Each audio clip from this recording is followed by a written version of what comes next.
Assalamualaikum warahmatullahi wabarakatuh. Welcome back to my channel.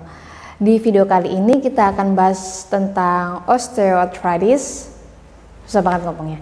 Osteoarthritis atau lebih familiar di masyarakat dengan penyakit pengapuran sendi. Jadi terus simak videonya ya.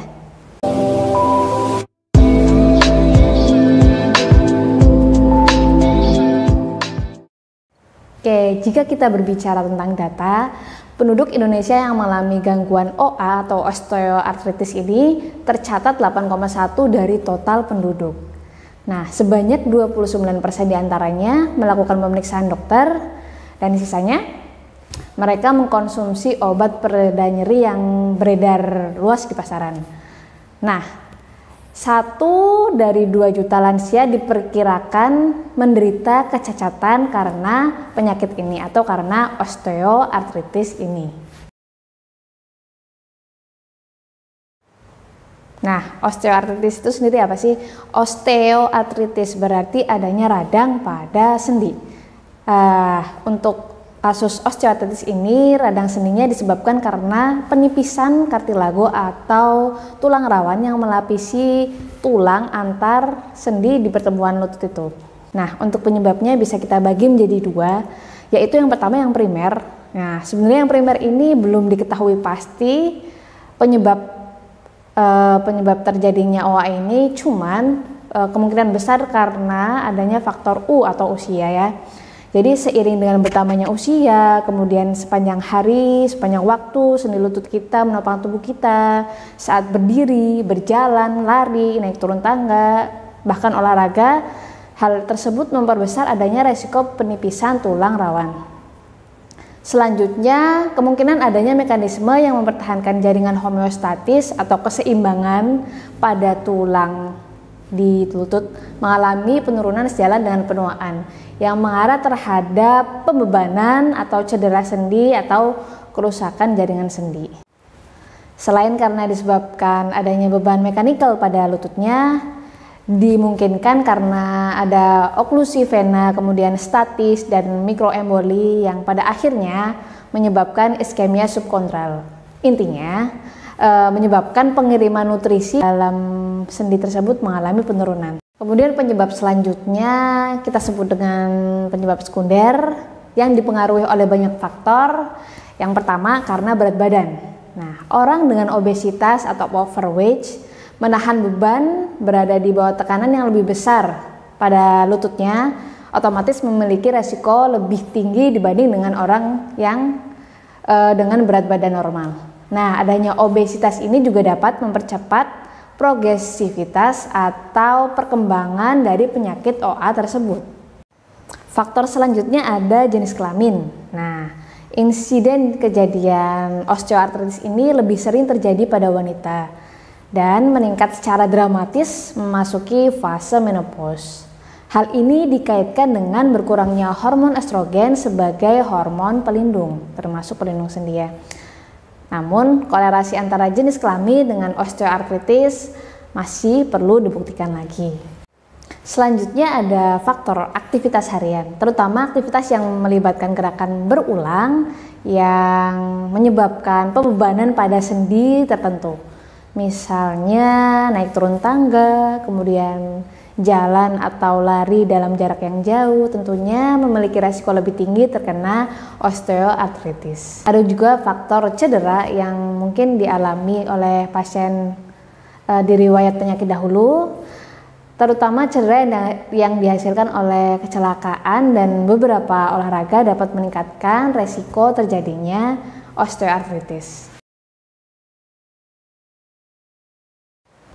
Nah, gejala apa yang bisa ditimbulkan? Yang pertama, nyeri.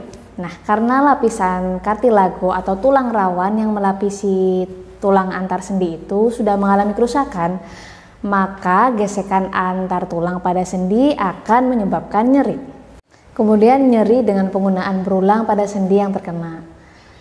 Juga terjadi kekakuan pada pagi hari kurang lebih 30 menit ya. Jadi semakin hari rasanya semakin nyeri nggak karuan.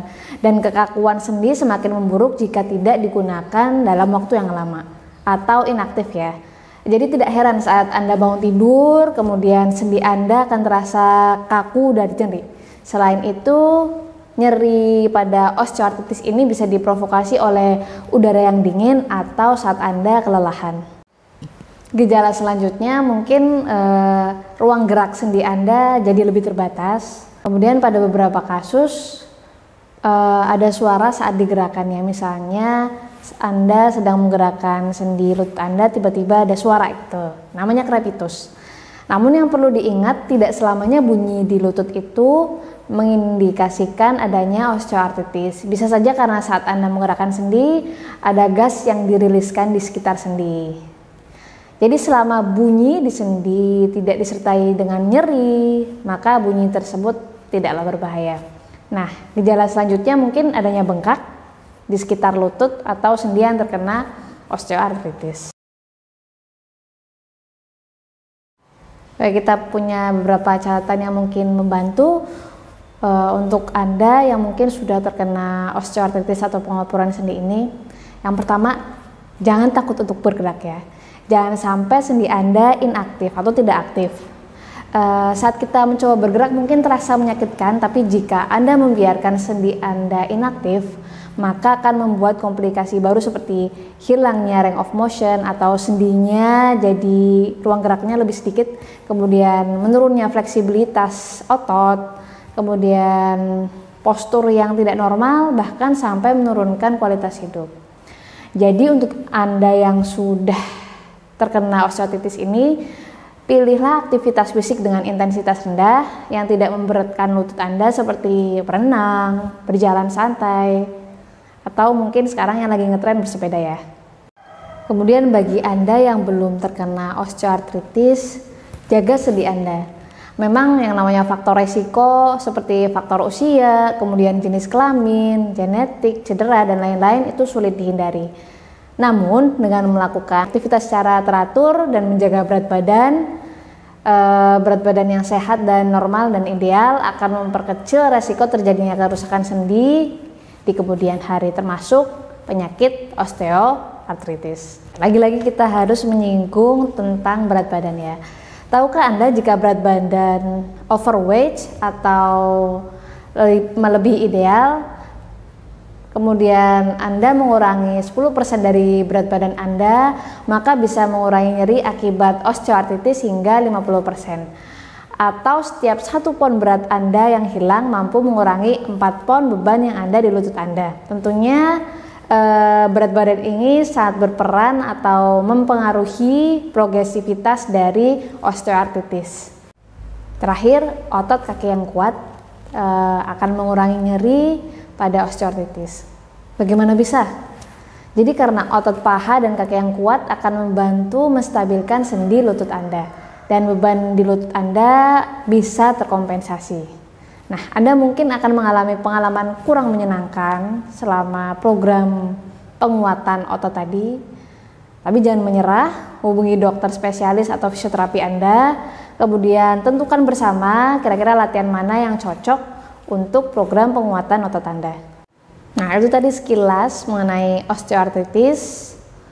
Untuk pemeriksaan dan mungkin penanganan fisioterapi akan dijelaskan atau akan kita singgung di video selanjutnya. Jadi jangan sampai ketinggalan, tetap ikuti channel ini, subscribe channel ini, like, komen, dan share ke teman-teman, semoga bisa bermanfaat ya. Wassalamualaikum warahmatullahi wabarakatuh. Terima kasih sudah menonton.